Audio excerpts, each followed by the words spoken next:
salam kebajikan. Annyeonghaseyo. Annyeonghaseyo. Yang terhormat, ada Direktur Utama Bank Sulselbar, ada Bapak Haji Yuli Suwandi. Bisa tepuk tangan dulu ya. Selamat pagi Bapak. Dan selanjutnya Direktur Kredit dan UMKM, ada Bapak Dwi Zulkarnain. Dan sekali lagi ada Direktur Operasional dan TI, ada Bapak Iswadi Ayu. Selamat pagi. Dan ada Direktur Kepatuhan, ada Ibu Hajatian Utina. Selamat pagi Ibu. Dan selanjutnya sebagai bangsa Indonesia yang memiliki rasa nasionalisme yang tinggi, mari bersama-sama kita menyanyikan lagu kebangsaan Indonesia Raya.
Berikanlah kekuatan kepada kami sehingga kami mampu mengemban tugas kami yang amat berat ini.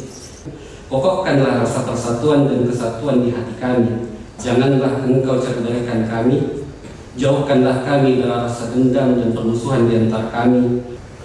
Tunjukkanlah kami jalan yang lurus, jalan yang orang-orang yang Engkau ridhoi, bukan jalan orang-orang sesat yang Engkau murkai. Subhana rabbika rabbil izzati amma yasifun. Wassalamu ala mursalin walhamdulillahi rabbil alamin.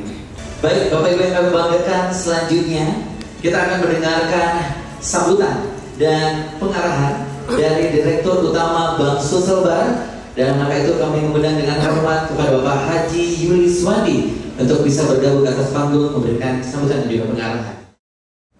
Yang selama saya hormati jajaran direksi yang sempat hadir pada hari ini.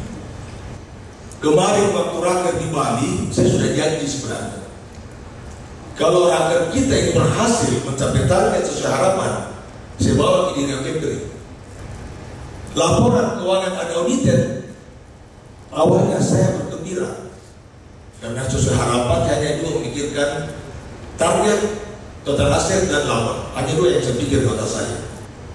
Pertimbangan kedua adalah, hari ini kita lihat, kalau kita mengamati perolehan laba 2024 triwulan pertama, itu kita masih jauh dari harapan, masih kurang lebih 53 miliar Pak. Sebenarnya hari ini bukan sambutan, ini sebenarnya arahan Pak. Setiap pelanggan ini tidak ada sambutan Pak, itu hanya arahan dari direksi. Saya ini orang berorganisasi saja dari dulu, tapi saya tidak mampu diri sebenarnya tanpa bapak-bapak yang membantu kami di jajaran di atas.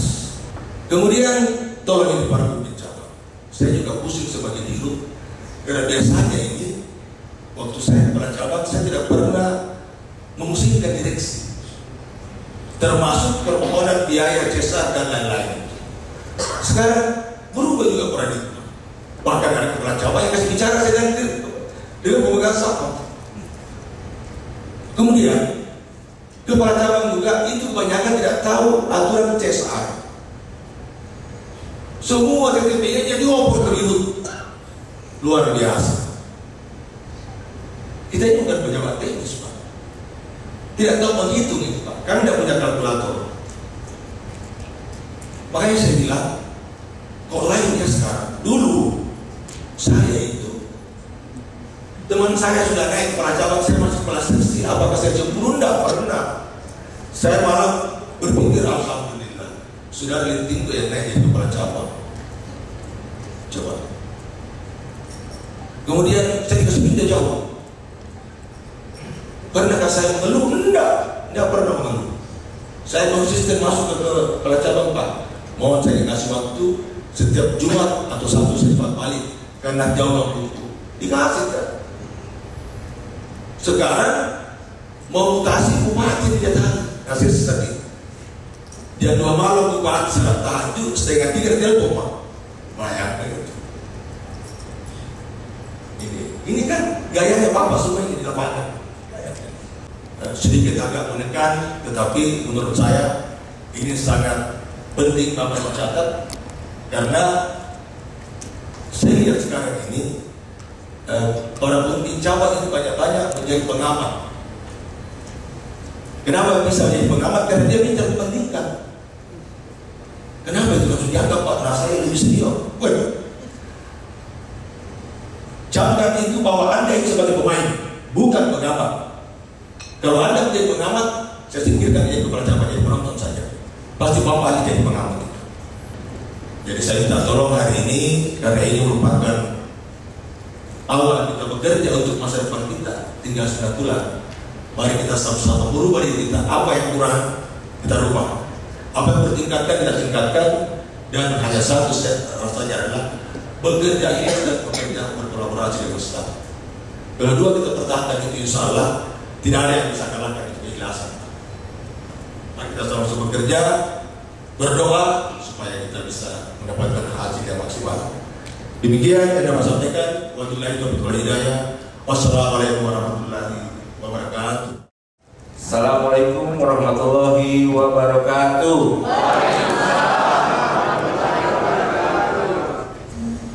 Ini adalah asumsi yang digunakan baik dari asumsi makro maupun mikro. Secara nasional, pertumbuhan ekonomi di kuartal 3 2023 itu 4,94%. Itu pertumbuhannya secara year on year. Kemudian proyeksi pertumbuhan ekonomi 2023 juga 4,5% sampai 5,3%. Secara regional, ini juga asumsi mikro yang kita gunakan. Pertumbuhan ekonomi Q3 2023 itu 4%. Sedangkan proyeksi pertumbuhan ekonomi di 2024 secara regional itu di 5,2% secara year on year. Sedangkan pertumbuhan kredit di Q3 2023 itu 12,29%. Ini di regional, jadi kita belum menjadi tuan rumah di negeri sendiri. Dalam menyusun kebijakan umum direksi, kita membagi dalam 4 perspektif fokus utama, yaitu bagaimana membangun finansial, yang membangun kebijakan finansial, internal proses, learning and growth, serta fokus kepada customer. Di mana pada aspek finansial, arah kebijakan pada perspektif finansial, yaitu fokus melakukan peningkatan kinerja keuangan dan optimalisasi profit agar tetap tumbuh positif dengan fokus pada lini bisnis syariah dan devisa, namun tetap mempertimbangkan aspek lingkungan dan sosial. Kemudian internal proses, arah kebijakan pada perspektif internal proses ini. Selain itu, Bank fokus untuk mengembangkan strategi syariah first sebagai upaya pengembangan bisnis syariah melalui organic growth. Jadi diharapkan tentunya pertumbuhan syariahnya sendiri, bisnisnya melalui pertumbuhan yang organik, bukan yang anorganik. Jadi diharapkan teman-teman nanti tentunya dari cabang bisa menemukan dari sisi number of account NOA maupun nominal dari account syariah yang ada di kantor cabang konvensional. Ini adalah gambaran dari angka-angka finansial secara bank wide yang menjadi target Bank Sulselbar di 2024. Dan ini yang di cascading ke Bapak Ibu pemimpin cabang tentunya. Secara keseluruhan KAR ditargetkan 26 sampai 28%, sedangkan ROA 2,75 sampai 3%, return on equity atau ROE itu di 16 sampai 18%, untuk NIM sendiri di 5,5% sampai 6,5%. Untuk BOPO 70 sampai 75%. Jadi diharapkan kita bisa lebih efisien di tahun 2024. Untuk LDR ditargetkan 105 sampai 115%, sedangkan NPL gross itu di 1% sampai 1,5%. Untuk internal proses ini ada digitalisasi, ini juga bagaimana mobile banking enhancement. Kita ketahui juga mobile banking kita juga sudah ada. Tentu di 2024 ini kita harapkan dari unit kerja pengampu nanti juga akan melakukan enhancement sehingga bisa menjadi faktor retensi bagi nasabah kita dalam berbank di Bank Sosial Bar. Untuk bisnis devisa sendiri dilakukan penguatan strategi bisnis untuk mengoptimalkan peran sebagai bank devisa.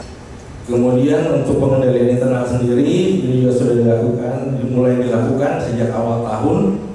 Standarisasi proses bisnis untuk menjaga kepatuhan terhadap ketentuan dan regulasi. Untuk yang berikutnya adalah perspektif learning and growth. Ini juga bagaimana digital culture ini. Bagaimana tentunya pegawai kita, seluruh insan Bank Sosial Bar bisa berkompetisi melakukan inovasi secara digital. Dan di sini juga mengoptimalisasi e-learning. E-learning kita sudah ada, tentu kita harapkan di tahun 2024 ini bisa lebih dioptimalkan pemanfaatannya, baik dari sisi pemanfaatan maupun dari sisi akses untuk e-learningnya itu sendiri. Tolong kami dibantu, gitu. Tolong kami dibantu sehingga target kita bisa tercapai, pertumbuhan juga bisa berkelanjutan. Insya Allah kesejahteraan juga akan mengikut bagi kita semua. Saya kira demikian. Billahi taufiq wal hidayah. Wassalamualaikum warahmatullahi wabarakatuh. Mungkin seperti apa yang disampaikan tadi, kita sudah mendapatkan arahan yang begitu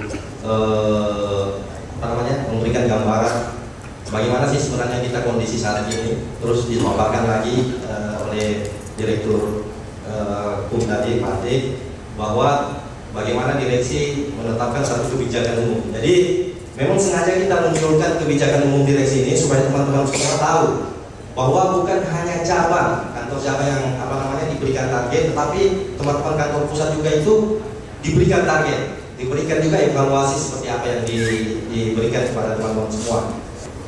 Saya hanya mau menggambarkan bahwa, mohon maaf tadi Pak Dirut mengatakan satu yang tercapai karena memang Pak Dirut itu melototi di laba, di sisi laba. Tetapi sebenarnya dari 17 pos yang kita highlight di sini, sebenarnya ada 2 yang tercapai, yaitu deposito,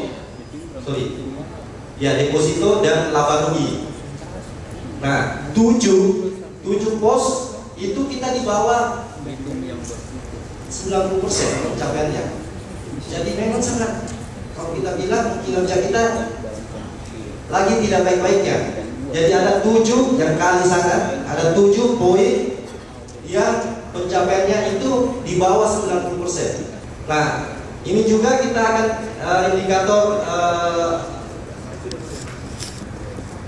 keuangan kita yang kita gambarkan di tahun 2023 bahwa ada satu rasio kita yaitu ROE yang melebihi daripada risk appetite. Jadi teman-teman juga harus lihat risk appetite ini di dalam menjalankan bisnisnya. Baik teman-teman, mungkin saya lebih prepare ke bagaimana pencapaian kita di tahun 2024 untuk Q1 ini. Nah, mungkin teman-teman nanti bisa melihat secara performance ini, kita bicaranya bank-wide ya, secara korporasi Bank Sosial Bar. Tetapi nanti mudah-mudahan besok ada waktu kita akan menjelaskan ke percabang. Jadi teman-teman deviasi percabangnya dari triwulan 1 itu bisa teman-teman subsidi alokasikan lagi ke triwulan berikutnya. Nah, kita lihat bahwa secara aset target yang ditargetkan itu sebesar 30,167 yang kita realisasikan di Q1 tahun 2024 itu sebesar 30,35. Jadi ada peningkatan pencapaian sebesar 100,63 atau growth-nya tumbuh 0,72 dibandingkan realisasi Maret. Sebagai informasi juga bahwa di kami nanti di SIMO ini ada dashboard management. Jadi kami akan memperhatikan performa teman-teman semua, teman-teman cabang itu per bulan. Dan harapan direksi bukan cuma per bulan nanti kita evaluasinya, per minggu juga kita bisa lihat. Nah inilah yang kita kembangkan modal. Jadi inilah tujuan daripada bagaimana kita mengoptimalkan nanti Syariahpos, program Syariahpos untuk memboosting pencapaian-pencapaian angka di pembiayaan ini. Jadi secara pembiayaan syariah targetnya 1,97, teman-teman ya. Realisasi kita sampai dengan Maret masih di angka 1,447, sedangkan target kita masih sangat jauh.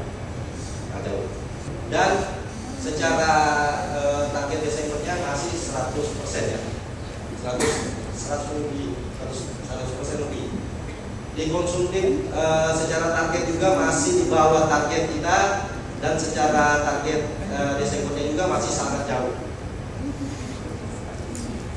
Demikian mungkin teman-teman sekalian, terima kasih atas kesempatan yang diberikan kepada saya. Billahi taufiq wal hidayah. Wassalamualaikum warahmatullahi wabarakatuh.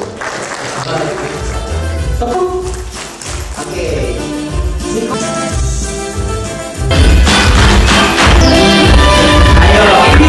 Bisa diimprov. Oke, stop. Kita mulai dengan hormat ada Bapak Syarifuddin Haruna. Kepada Bapak yang hormat, silakan. Yang pertama itu adalah highlight perkembangan perbankan syariah baik di Asia atau di dunia maupun perkembangan sendiri di Bank Sosial ke depan. Ada hal yang sangat luar biasa bagi kita sih sebenarnya, bahwa masyarakat Indonesia itu sebenarnya sangat memahami terkait dengan apa sih perbankan syariah, sehingga dalam rangka untuk menilai berdasarkan hasil penelitian ini ada beberapa hal. Ini secara keseluruhan tahun 2019 2020 Indonesia di urutan kelima, kemudian di tahun 2023 Indonesia ada di urutan ketiga.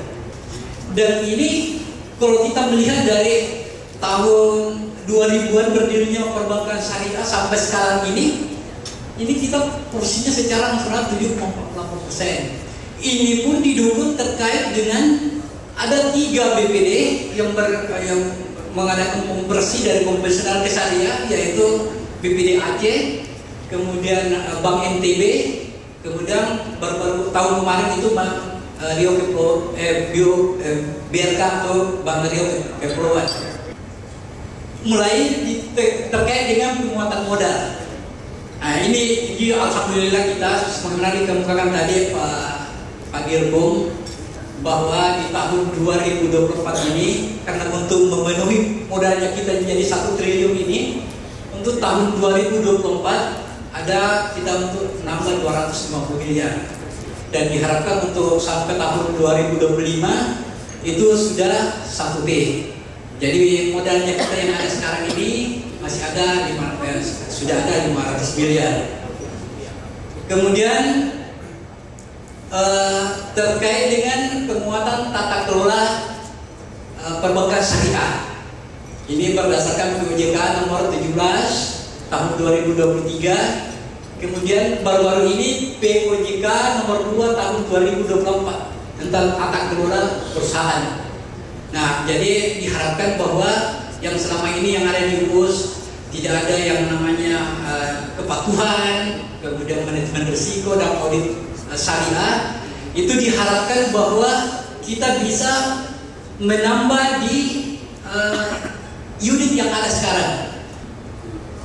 Kemudian saya lanjut terkait dengan pemisahan dan konsolidasi UUS. Nah ini sangat terkait dengan bagaimana UUS itu berpisah dengan hidupnya. Nah kalau kita melihat dengan aset yang ada di kita, karena ada 2 syarat utama untuk bisa berpisah. yaitu sudah 50 triliun atau sudah 50% daripada induknya. Jadi dengan kondisi sekarang kita, aset UU sekarang itu kurang lebih 2,3 triliun. Kemudian secara konsolidasi baru masih sangat jauh karena asetnya kita untuk secara konsolidasi kurang lebih 30 triliun. Syariah mungkin yang tidak perlu berhadapan dengan PSP, ya. Tapi disitulah letak tantangan kita, Bapak Ibu semua. Saya memang melihat, mohon maaf, saya sudah 14 tahun di Bank Sulselbar. Saya masuk di 2010. Memang budaya teman-teman kita di cabang itu rata-rata mereka hanya fokus kejar kredit. Untuk kondisinya secara konven memang tercapai, tapi dari sisi syariah memang agak kurang. Jadi disinilah letak syariah first kita, ya. Saya mengerti, mohon maaf saya bukan muslim, tapi yang muslim pun mungkin kalau untuk jualan syariah agak bingung karena tidak mengerti. Tapi karena sekarang program kita adalah syariah first, jadi tolong juga diutamakan juga program penjualan produk-produk syariah kita dalam rangka DPK maupun pembiayaan. Jadi kondisi saat ini untuk total DPK konven kita sudah mencapai 100% di Q1. Kemudian untuk di syariah masih sekitar 87%.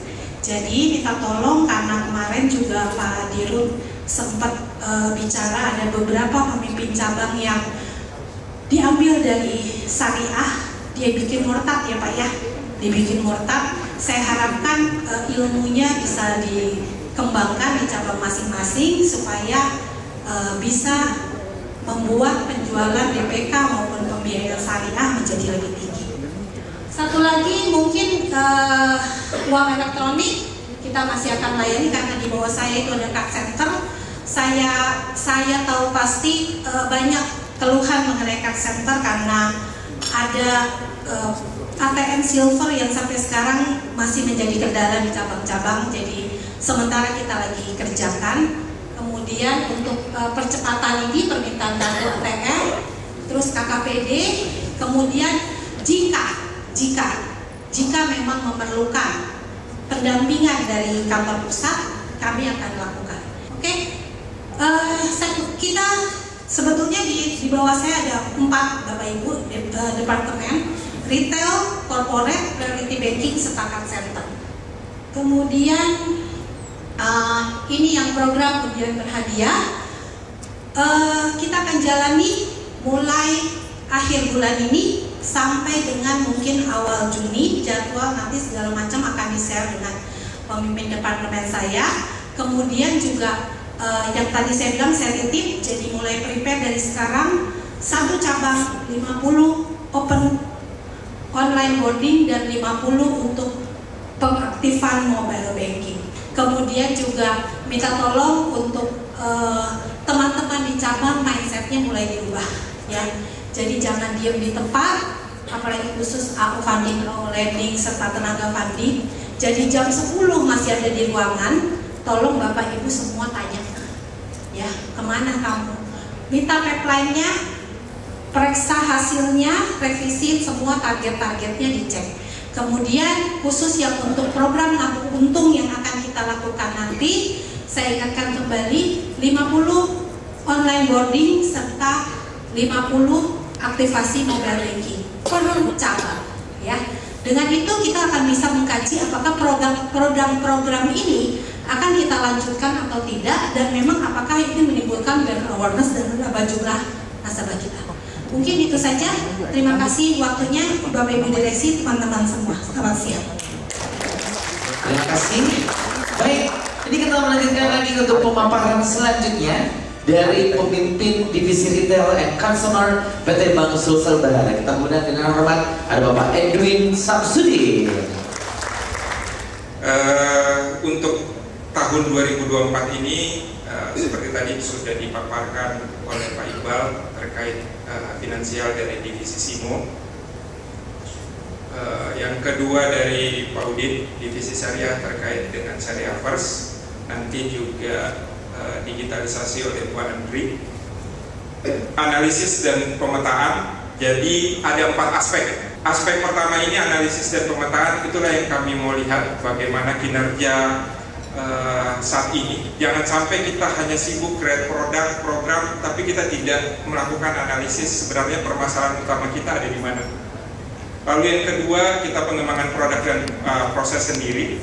Yang ketiga, pemasaran ekspansi. Yang keempat, pertumbuhan berkelanjutan. Bahwa yang pertama adalah evaluasi portfolio kredit existing. Bagaimana kita melihat, bahkan mungkin nanti akan diukur, apakah pool kita mayoritas itu sudah di tenor berapa, dan berapakah generate laba jika asumsi ini konstan. Aspek yang kedua yaitu pengembangan produk. Setelah dilakukan analisa, tentunya tetap harus dilakukan pengembangan produk agar produk maupun program kita tetap kompetitif di pasar. Karena tentu kompetitor kita tidak tinggal diam, terus mengembangkan produknya, terus mengefisiensikan proses juga. Jadi bukan hanya produk. Alhamdulillah dari rekan-rekan TI sudah banyak supportnya seperti ELOS, dan nanti semoga juga kredit bisa onboarding secara digital. Jadi memang bukan hanya pengembangan produk, tapi juga lagi pengembangan proses. Berikutnya aspek yang ketiga yaitu pemasaran dan ekspansi. Kampanye pemasaran. Nah ini juga double untung yang tadi disampaikan Bu Lili. Itu bukan hanya digunakan oleh DDS tapi juga oleh DRK, khususnya yang retail DRK, DDL juga nanti terkait dengan brand awareness. Bukan brand awareness itu bukan hanya Bank Sulselbarnya, tapi juga kepada produk atau jaringan yang kita miliki, misalnya mobile banking. Tentu event tersebut bisa untuk mempromosikan mobile banking, juga produk-produk kredit yang ada kita miliki. Aspek yang terakhir atau yang keempat, pertumbuhan berkelanjutan. Jadi bagaimana memastikan tadi apa-apa yang kita jalankan saat ini atau existing itu tetap dilakukan evaluasi kinerja produknya, sehingga tetap akan selalu up to date dengan kompetitor, tetap comply dengan kepatuhan. Makanya ada aspek dari aspek keempat ini yang ketiga tidak terlepas evaluasi risiko dan kepatuhan, yaitu memastikan memitigasi event-event risiko terkini serta ketentuan-ketentuan eksternal yang terbaru. Yang kedua adalah diversifikasi portfolio, yaitu dengan menambahkan produk atau layanan baru yang sesuai dengan kebutuhan pasar terkini. Untuk program sendiri nanti kami akan jalankan dari 3 jenis. Yang pertama retensi, akuisisi, dan yang terakhir royalty. Retensi bagaimana nanti agar mencegah take over ke bank lain. Yang kedua akuisisi untuk baru atau untuk men-take over. Yang ketiga loyalty itu untuk bagaimana tadi yang kami sebut yang nasabah akan top up. Demikian dari kami divisi retail dan konsumer. Demikian, billahi taufiq wal hidayah. Wassalamualaikum warahmatullahi wabarakatuh. Baik Bapak Ibu sekalian, untuk melanjutkan acara kita pada kesempatan hari ini, kita akan mendengarkan selanjutnya pemaparan dari pemimpin divisi korporasi dan juga komersial PT Bank Sulselbar. Kita mengundang ada Bapak Ahmad Nur Rizal. Bisa tepuk tangan yang paling luar biasa dulu. Kami dari divisi korporasi dan komersial baru dilantik kemarin Pak, baru 4 hari sama dengan Ibu Lili. Kemarin saya banyak berkutik di retail dan konsumer. Sekarang dilanjutkan dengan Pak Edwin. Mudah-mudahan dengan hadirnya Pak Edwin bisa membantu pencapaian target di 2024. Tadi sebenarnya sudah disampaikan sama Pak Iqbal, tapi saya mau secara detailnya. Jadi di TW1 Bapak Ibu, alhamdulillah Terima kasih supportnya dari teman-teman kepala cabang. Kita sudah reborn di TW1. Dari year to date kita sudah tumbuh meskipun hanya 0,53%. Artinya ini sudah pertanda bagus karena di 2023 itu kita baru tumbuh di bulan Juni year to date. Itu pun karena ada promo penurunan suku bunga cool itu hari 11 ke 10 itu di bulan Juni. Untuk target di 2024 kemarin berdasarkan kita audiensi dengan OJK berharap bahwa penetapan target itu bukan lagi per produk ya. Selama ini kita tahu ada KMK, KIB, konsumtif. OJK minta itu dibagi berdasarkan segmen. Karena divisi kredit itu terbagi menjadi dua, yaitu divisi retail, konsumer, sama divisi korporasi dan komersial. Kategori mikro itu kalau modal usaha 1 miliar, kemudian memiliki omset penjualan itu sampai dengan 2 miliar. Jadi kita lihat dari laporan keuangan Bapak Ibu. Jadi kalau ada permohonan kredit produktif, kemudian kita lihat laporan keuangannya memenuhi kriteria mikro, nanti pada saat penginputan di VPS, kita kasih masuk kategori mikro. Supaya nanti target mikro tak bisa kita pantau. Nah ini saya coba paparkan. Saya baru dapat datanya juga tadi pagi. Inilah portofolio kredit yang dikelola oleh DKK. Jadi dari 41 cabang, hanya 23 cabang yang ada portofolionya di atas 5 cabang. Top 3 itu ada Jakarta, Makassar, Bulukumba. Ini yang sering mengajukan kredit-kredit di atas 5 cabang. Jadi terima kasih cabang Jakarta, kemarin 3 bulan di awal sampai dengan Maret itu sudah menyalurkan sindikasi kurang lebih hampir 300 miliar ya Ibu Dana ya. Apresiasi untuk Ibu Dana dan timnya. Kemudian menyusul Makassar juga dengan kelolaan 700 miliar, 28 rekening. Kemudian Bulukumba juga. Untuk mendukung itu kita ada beberapa strategi. Strategi pertama yaitu meningkatkan hubungan kelembagaan dengan bank lain untuk melihat peluang kredit sindikasi.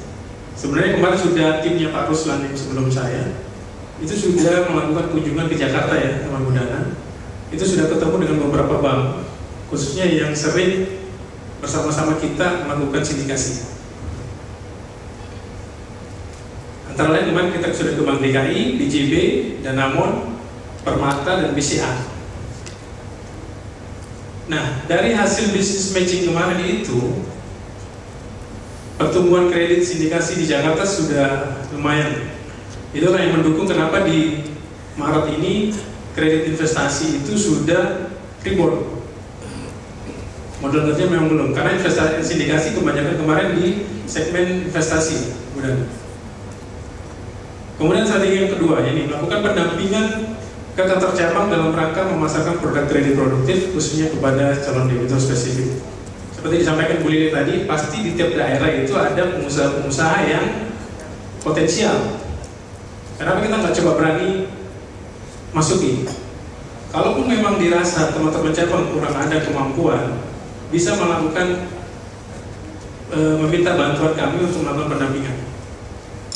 Kita akan bagi nanti setiap analis kantor pusat itu, seperti di audit itu ada audit pasif, kalau kita juga ada. Jadi nanti setiap cabang akan di-handle atau dipegang oleh satu analis kantor pusat. Itu yang untuk bertugas nanti membantu konsultasi dalam rangka probing atau pendampingan.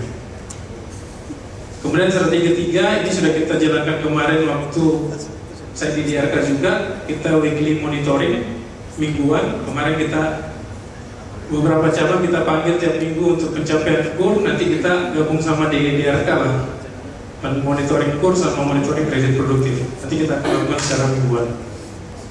Kemudian strategi keempat, ini hanya beberapa revisi kebijakan, karena kemarin sebagai Pemda itu ada perubahan sedikit. Kemudian kita juga ada pengembangan produk baru SCF, karena selama ini SCF yang kita itu hanya berhubungan dengan BPJS. Nah, sedangkan sekarang BPJS Kesehatan itu sudah tidak pernah menunggak lagi ya, karena mereka sudah overfunded juga. Kalau dulu BPJS itu tagihan rumah sakit dibayar 3 bulan, 4 bulan, atau 5 bulan. Makanya rumah sakit butuh SCF untuk menutup operasionalnya sebelum dibayar oleh BPJS. Tapi sekarang BPJS itu kayaknya sudah tidak pernah lagi menunggak ke rumah sakit, sehingga SGF untuk BPJS ini sudah kurang minatnya. Makanya di DKK buat strategi untuk SGF secara umum.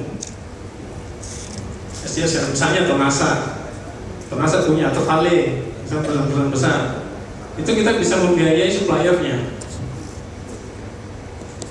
Kalau ada kendala di kantor cabang, hubungi kami, hubungi staf saya atau bidang saya, kalau nggak ke saya langsung, kita akan bantu semaksimal mungkin. Demikian Bapak Ibu, mohon maaf apabila ada kekurangan, apabila terbaik. Assalamualaikum warahmatullahi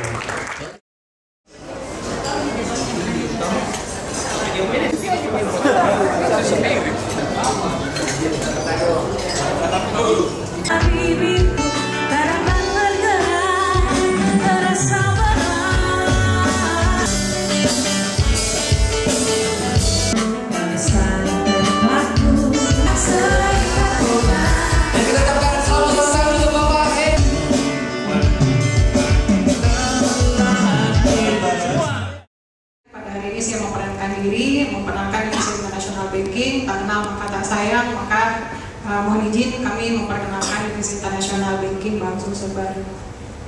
Kemudian untuk FI ini dia fungsinya lebih kepada bagaimana Bank Sulselbar menjalin relasi, membangun relasi, memaintain relasi dengan bank-bank lain, dengan institusi atau lembaga keuangan lain, baik bank maupun non-bank di dalam negeri maupun di luar negeri. Memperluas jangkauan layanan Bank Sulselbar dengan kita menjadi bank devisa. Kita Bank Sulselbar tidak hanya sebatas melayani atau menyediakan layanan perbankan yang mungkin sifatnya secara umum. Kita menghimpun dana, mencari dana dari luar, kemudian kita menyalurkannya dalam bentuk kredit. Tapi dengan Bank Sulselbar menjadi bank devisa, kita sudah bisa ikut juga atau kita sudah bisa menyediakan layanan yang bagi eksportir, importir, serta memfasilitasi perdagangan internasional. Produk devisa Bank Sulselbar ini kita ada salah satunya mungkin Bapak Ibu sudah familiar, itu SKBDN. SKBDN itu merupakan salah satu sumber FIBES. Jadi buat Bapak Ibu sekalian mungkin sudah FIBES itu yang lain banyak, tapi dari devisa ini juga menyumbang FIBES buat Bapak Ibu sekalian sebagai sumber pendapatan tambahan buat Bapak Ibu sekalian. Saya go terus saja. Ini untuk target di 2024 untuk trade finance kita ada target 120 miliar. Ini kalau ini Wadi kan melakukan ekspor. Nah dari ekspor tersebut importernya kan tentunya akan melakukan pembayaran. Nah untuk pembayaran ekspor itu senilai 250 US dollar atau setara kalau kita pakai kurs 16.000 itu setara 4 miliar. Itu harus ada terblokir di bank sebesar 30% dari nilai 40 miliar tersebut. Jadi ini kami coba menciptakan suatu mekanisme, kami coba menciptakan suatu sistem. Jadi ketika Bapak Ibu cabang non devisa nasabahnya ada yang mau membuka rekening falas atau mau mendapatkan fasilitas kredit falas, ini Bapak Ibu bisa mereferalkan ke cabang devisa. Dan nanti apa yang Bapak Ibu referalkan itu yang akan kami berikan apresiasi. Baik, terima kasih. Mohon izin saya sedikit berpantun. Makan opor pakai ketupat sambil lesehan. Lesehan di atas tikar. Mohon support Bapak Ibu sekalian tumbuhkan devisa Bank Sulselbar. Pemaparan selanjutnya ini dari pemimpin Divisi Digitalisasi dan Layanan PT Bank Sulselbar. Langsung saja kita sambut, ada Ibu Adriani. Bisa tepuk tangannya ya. Baik Bapak Ibu, saya akan sedikit memaparkan terkait inisiatif strategis dari Divisi Digitalisasi dan Layanan. Selanjutnya untuk peningkatan transaksi melalui digital channel, terus perspektif customer-nya ini ada 4 poin. Begitu juga dari internal proses dan learning and growth. Sejak tahun 2022 ke 2023 pencapaian kris kita menurun dari kurang lebih 50%. Ini disebabkan oleh tahun 2022 itu kita ada TP2DD, tim percepatan digitalisasi daerah, yang mana tim ini didorong untuk bagaimana pajak dan retribusi itu semua melalui kanal-kanal digital, pembayaran pajak dan retribusi, sehingga saat itu kita kan belum ada krisis dinamis waktu itu, sehingga kita didorong untuk bagaimana melakukan penjualan melalui akuisisi melalui kristatis.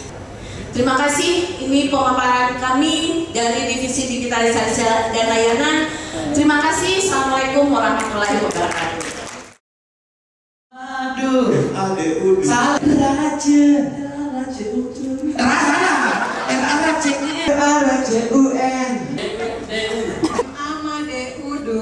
bisa di apa dulu ya? Di sini dulu aja, nggak apa-apa. Ini Bopo. Ini sebagai gambaran kita ada sedikit kenaikan Bopo memang di 2024 dibandingkan Maret 2023. Tadi sudah dijelaskan sedikit oleh Pak Iqbal, spreadnya itu 1,3, tapi kenaikannya sekitar 5%. Nah, ini juga menggambarkan apa? Bahwa memang kondisi bank tidak sedang dalam kondisi yang baik-baik aja. Deposito ini kenapa di triwulan pertama ini kita tinggi di atas target? Karena apa? Harus menutupi gap yang ada. Ketika satu sisi ada kekosongan, ya kita harus mengisi. Dan juga bagaimana kita memberikan contoh. Tadi sudah disampaikan bahwa mindset. Tapi kalau sekedar tadi ada, saya tadi ada ekosistem halal yang disampaikan Pak Udin juga.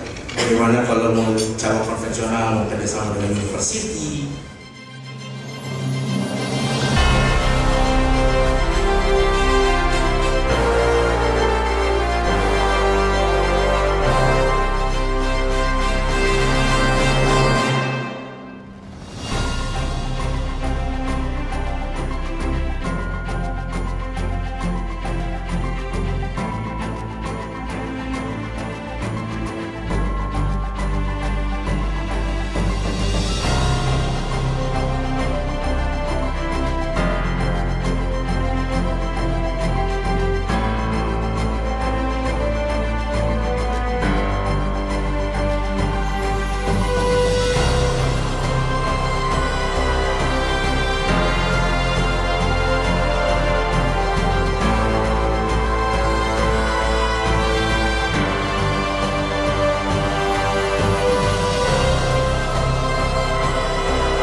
Di hari kedua ini kita akan melaksanakan capacity building yang nantinya akan dipandu oleh PT Sarana Sentra Inspira.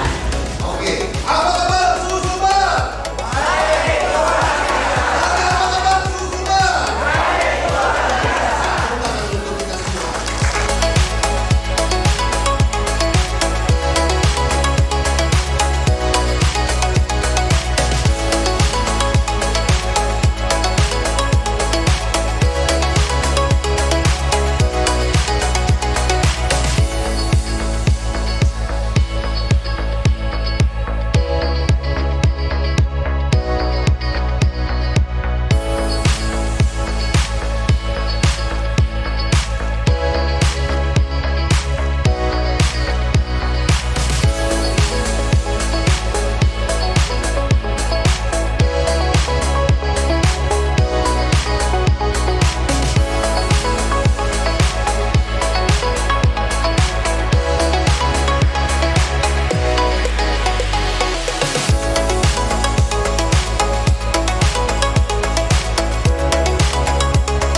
Patimura. Patimura. Patimura. Ya, kami dari kelompok 1 Sultan Hasanuddin, kami mengambil tema Pasapu atau kalau dalam bahasa Makassar Patonrot adalah penutup kepala dari pahlawan kita Sultan Hasanuddin. Apa yang ada pesan moral daripada Pasapu ini adalah adanya etika, estetika yang melambangkan sebuah keluhuran dan keberanian. Kelompok 1 ada di sini.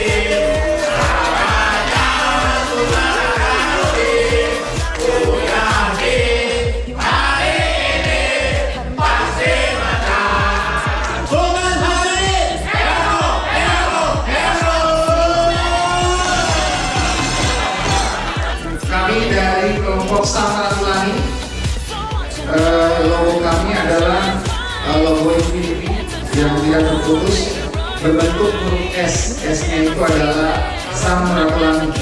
Sementara mahkotanya adalah ratu yang merajai kawasan timur Indonesia.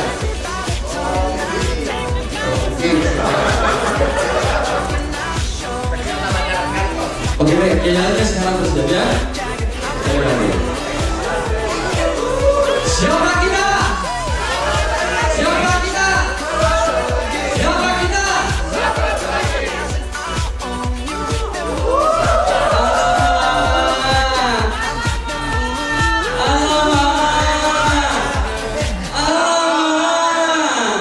Alamak, maju lagi. Jangan lupa target dicapai. Jika target sudah tercapai, bonus pasti akan menanti. Alamak.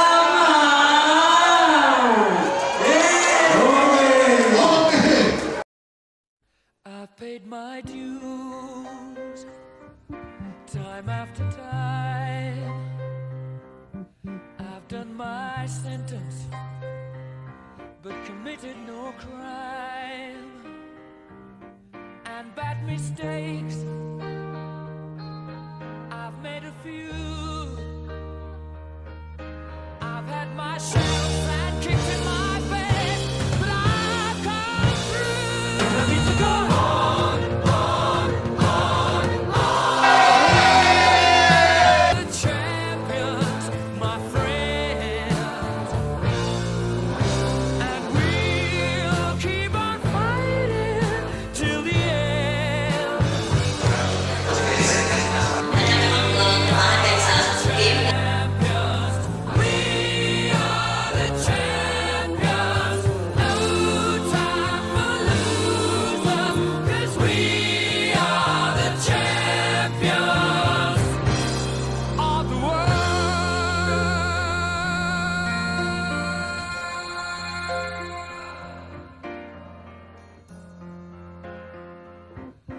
Taken my bows and my curtain calls. You brought me fame and fortune and everything that goes with it. I thank you all, but it's been no bed of roses, no pleasure cruise. I consider it a challenge before the whole human race, and I ain't gonna lose.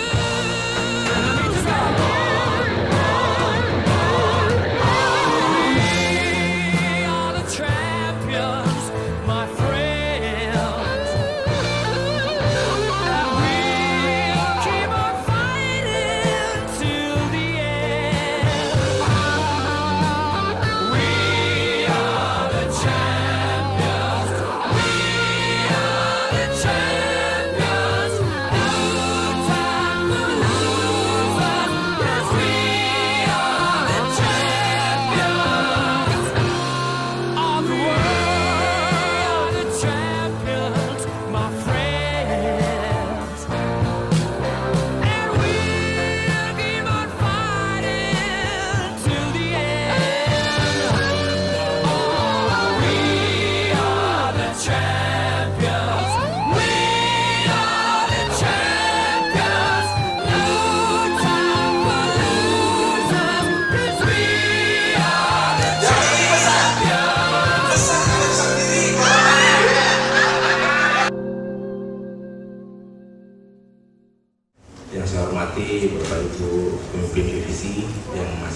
hadir di dalam ruangan ini. Yang sama saya hormati dan sangat saya banggakan tentunya Bapak Ibu para pemimpin cabang yang sampai sore hari ini juga masih tetap semangat. Tentunya saya harap berada di dalam ruangan ini. Saya minta memang sesi khusus di sore hari ini karena dari kemarin saya perhatikan masih banyak mungkin pertanyaan atau hal-hal yang belum Bapak Ibu tersampaikan kepada kami. Jadi untuk mempersingkat waktu saya pikir kita bahas yang hal strategis saja ya Bapak Ibu. Jadi kalau terkait dengan pemenuhan sumber daya manusia nanti kita akan coba elaborasi. Kebetulan saya juga minta Pak Hendra. Mungkin ada yang ingin disampaikan, Bapak Ibu silahkan. Bismillahirrahmanirrahim. Assalamualaikum warahmatullahi wabarakatuh. Terima kasih atas kesempatan yang diberikan. Yang saya hormati Pak Dirku bersama teman dari Divisi Kredit dan DJS dan teman-teman sekalian Kepala Cabang dan Kepala Divisi. Saat yang saya tarik dari pertemuan kemarin Pak, dari pengembangan beberapa divisi, ada permasalahan yang kami hadapi adalah ketika kredit pool yang ada di Bank pesaing itu kami mau take over. Jadi yang gajinya ditata kelolakan di kami di Bank Sulselbar, kami terkendala dengan slip. Slipnya itu di bank lain ya ada tunggakan Pak, sekitar 5 juta, 10 juta. Tapi oleh aturan internal kita, kami tidak berani men-take over karena kami melanggar SOP, karena asuransi jiwa pool itu tidak akan mengcover jika sedang bermasalah di bank lain. Jika gaji ditata kelolakan di Bank Sulselbar, mau berapa di tempat lain, yang penting kita aman. Gajinya ditata kelolakan ke kita dan dia mau kembali Bank Sulselbar, maka slip itu dikali nol. Nah, Bapak Ibu sekalian, kami mendapat angin segar dari Askrida, Bapak Ibu, bahwa dalam pengajuan klaim itu tidak perlu lagi ada slip terakhir. Tapi maaf Bapak Ibu, ternyata dalam pengajuan klaim itu slip pertama tetap diminta. Nah, padahal bank lain Bapak Ibu adalah biarpun macet di bagaimana, kalau dia adalah ASN di take over oleh bank lain Pak, diambil oleh BRI, dipanggil oleh BTN, diambil oleh BNI. Kolektabilitas di atas 3 ya kalau nggak salah, itu di atas 3 di bank lain, tetapi yang mengambil kredit pool di kita itu bisa kita ajukan Pak, cash by cash. Itu jalan nggak mekanisme itu sekarang?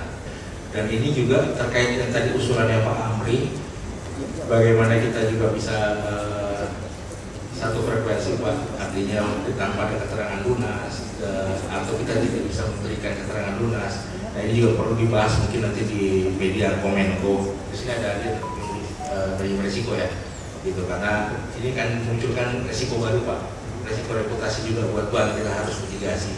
Ya. Bank Sulselbar bisa tetap mencairkan dengan catatan dalam waktu 1 bulan setelah akad harus ada bukti pelunasan. Jadi nanti pada saat klaim tetap akan diminta slip awal, tapi kita lampirkan juga bukti pelunasan. Memang pada saat kita akad kredit, memang ada kredit macetnya, tapi tidak lebih dari 1 bulan sudah dilunasi.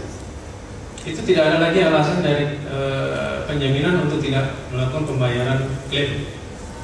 Itu komitmen saya kemarin terakhir dengan Pak Hendra Utama itu hari.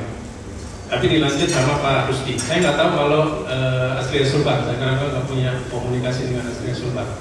Kalau Asli Sulsel sudah clear, jadi no issue. Bapak Ibu, kalau ada calon debitur pool yang punya slip bermasalah, selama itu bisa dilunasi sebelum 1 bulan ya, di bawah 1 bulan setelah akad, itu bisa dijalankan, bisa dilakukan akad. Aspek bilang begini, Pak, kenapa nasabah ini dipersulit kok tak dilakukan pelunasan sebelum nasabahnya hanya datang bertanya Pak. Kami sudah memberikan solusi dan semua kami sudah jelaskan. Dan saya sudah pakai Pak Rizal, kalau asisten bisa reception. Terus nasabahnya ini mengirim surat ke Baspen. isi suratnya itu pokoknya bagus Pak. Ternyata begitu kami panggil nasabahnya, yang ngajar dia kalimatnya itu adalah Bang Mantap.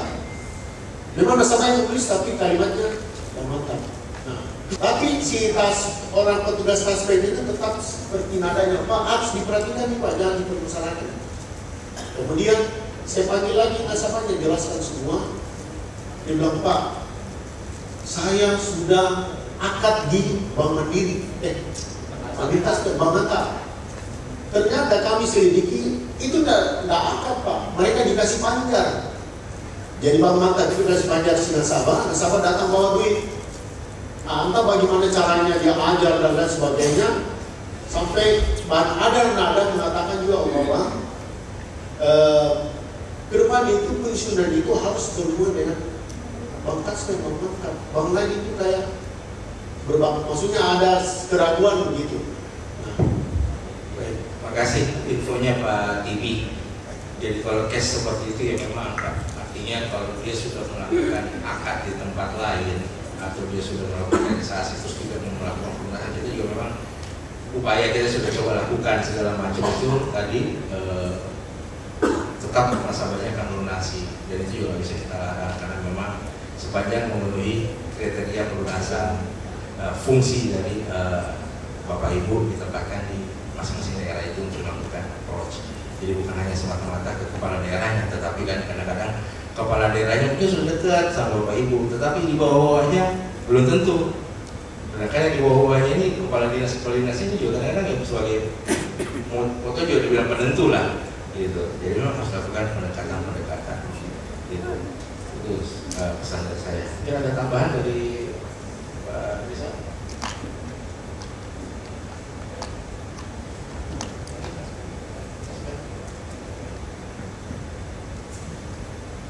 Tadi beda tadi.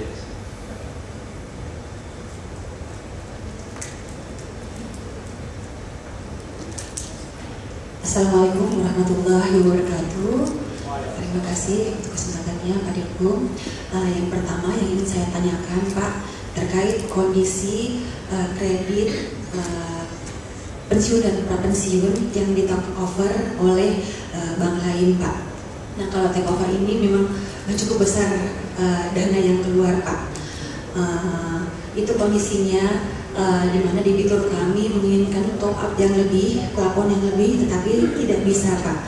Ini sudah dihitungkan berbagai macam cara, tetapi mentok. Nah setelah saya dapat informasi, ternyata untuk rasio kredit tersebut itu di atas 70%.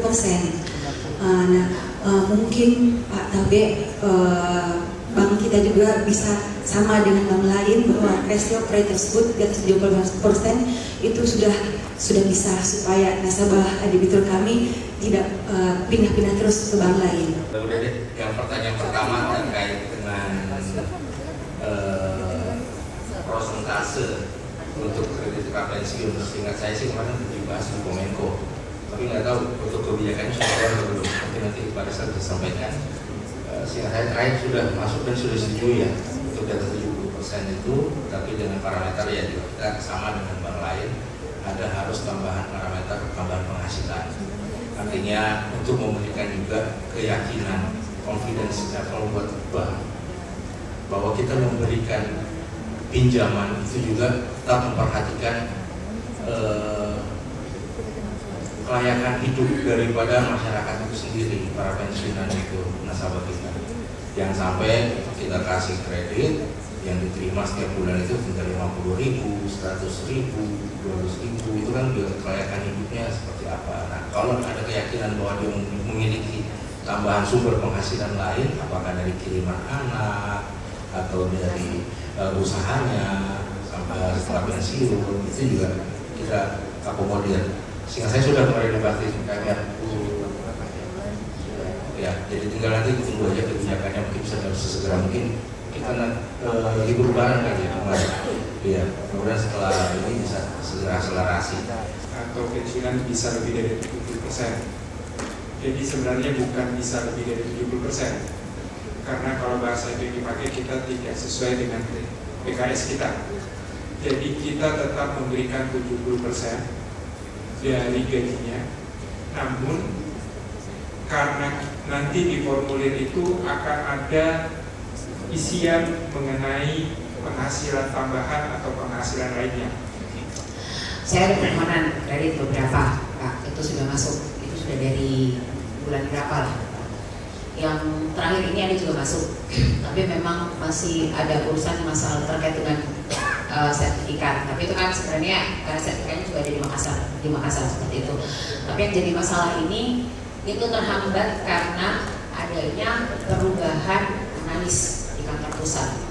Alasan yang tadi saya tanyakan karena analis yang sudah ditunjuk itu ada cuti dan dialihkanlah ke analis yang lain dengan alasan seperti itu. Jadi saya minta maaf Pak, itu kan yang kami ketahui di cabang, saya itu melakukan permohonan ke kantor pusat dengan standar ada SLA. Yang saya tahu pada saat permohonan kami sudah lengkap ada SLA sebelum berjalan seperti itu. Tapi yang ada sampai sekarang belum itu berjalan karena terhalang itu perdiatan analis. SKY itu sebagai analis gadai. Jadi kalau saya memaknai target kita di tahun ini mungkin terkait dengan syariah itu lebih kepada gadai Pak. Itu mungkin versi saya Pak. Karena fungsi-fungsi kreditnya itu Pak justru dihilangkan. Terkait dengan tindak lanjut sebenarnya, memang kita sudah sangat berubah. Karena yang kemarin KRS yang ada di Konven itu kita buka secara optimalisasi SDM yang ada di tempat tersebut, kita relokasi tempat cabang-cabang yang sangat kurang.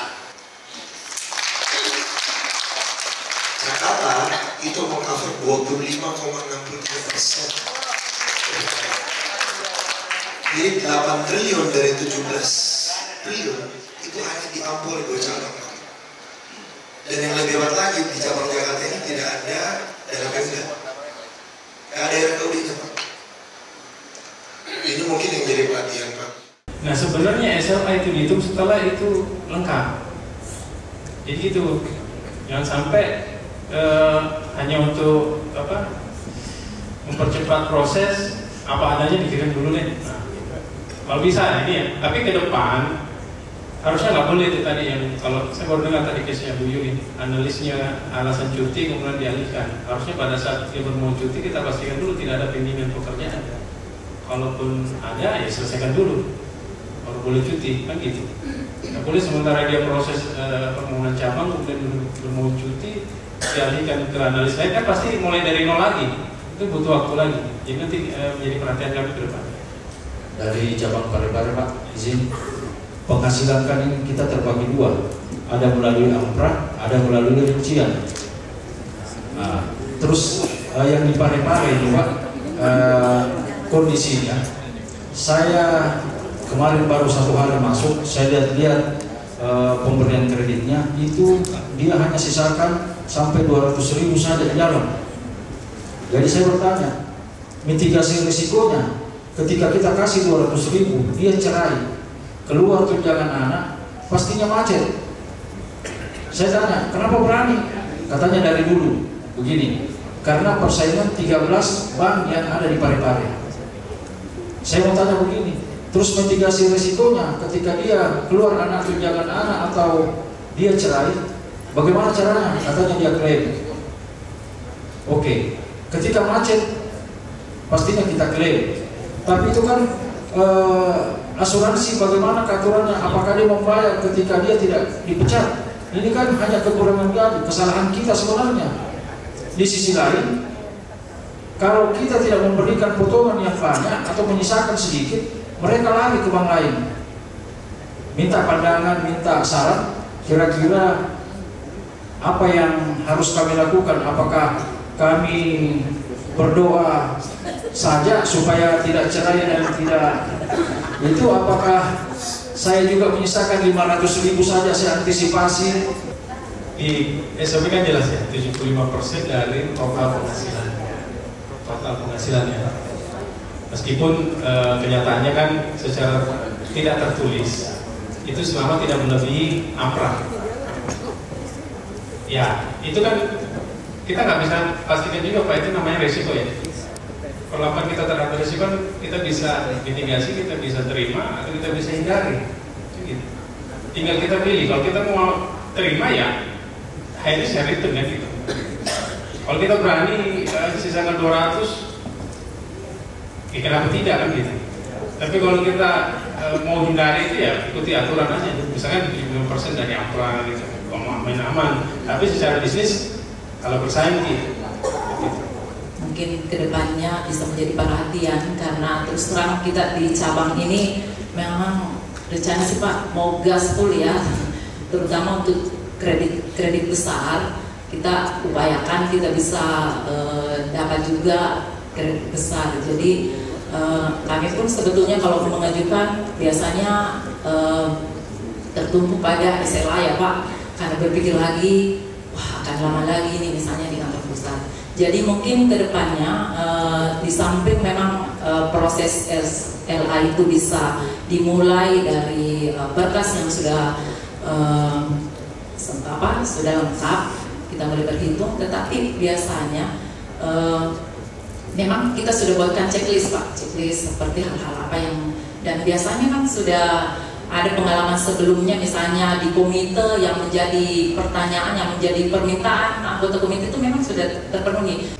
Pendalaman dari masing-masing anggota komite, sehingga itulah biasanya permintaan dokumen tambahan itu, tapi nggak seluruh pinjaman, pengajuan pinjaman di kantor pusat diperlakukan sama seperti itu. Tentunya tergantung kondisi itu bisa dari kondisi laporan keuangannya atau kondisi usahanya atau memang bisnisnya yang memang belum common, sehingga butuh penguatan keyakinan bagi para anggota komite untuk memutuskan apakah yes or no diberikan kredit gitu. Jadi memang seperti itu kalau untuk tambahan. Tetapi kalau dokumen baku itu saya pikir harusnya sudah nggak perlu minta tambahan lagi gitu. Tapi kalau pada saat perkembangan di komitenya itu lain. Baik Pak, terima kasih atas kesempatannya. Assalamualaikum warahmatullahi wabarakatuh. Saya minta maaf kepada direksi dan teman-teman penyelenggara.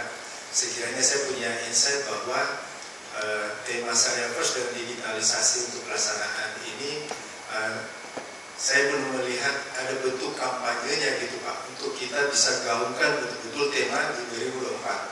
Kenapa kita perlu yang namanya kampanye Pak? Karena kampanye itulah strategi yang akan kita lakukan sepanjang 2024. Contoh Pak, pada saat Syariah First, kemarin saya melihat pemaparan dari DSY bahwa salah satu action step-nya itu, kalau menurut saya Pak masih mematik, misalnya Pak, Syariah Day, Syariah Quiz. Padahal kita sudah bisa melihat bagaimana kualitas pada saat pelaksanaan quiz. Masyarakat atau nasabah berhak untuk memilih yang mana lebih nyaman untuk melakukan kegiatan perbankannya. Tapi kalau nggak dimulai, ya nggak akan bisa kita paham. Sama juga halnya saya tinggalkan kredit. Sudah berapa lama saya masuk di dunia funding, masuk di treasury. Ketika duduk di menjadi direktur kredit, karena saya belum terbiasa. Kalau saya nggak membiasakan diri menghadapi kredit ya mungkin tidak akan bisa mengikuti. Nah, tapi kalau nggak dimulai, kita nggak akan biasa. Jadi memang harus kita mulai. Jadi harapannya pulang dari sini Bapak Ibu tanamkan ke semua timnya masing-masing bahwa kita satu produk. Syariah itu produk, konvensional produk. Ada funding, lending, pembiayaan, financing, ada dengan kredit. Pilihan, opsi. Semakin kaya kita ragam produk, masyarakat memilih. Gitu.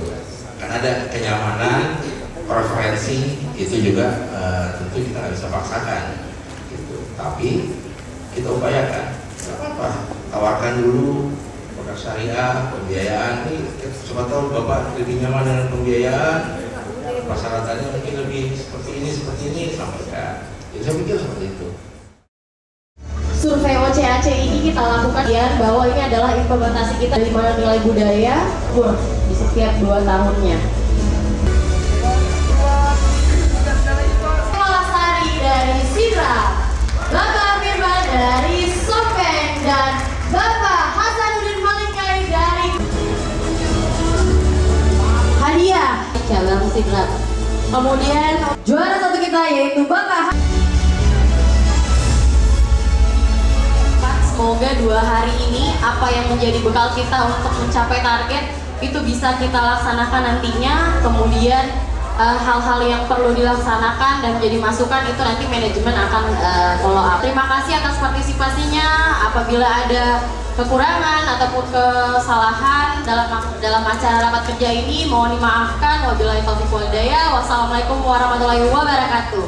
Sampai jumpa di raker berikutnya.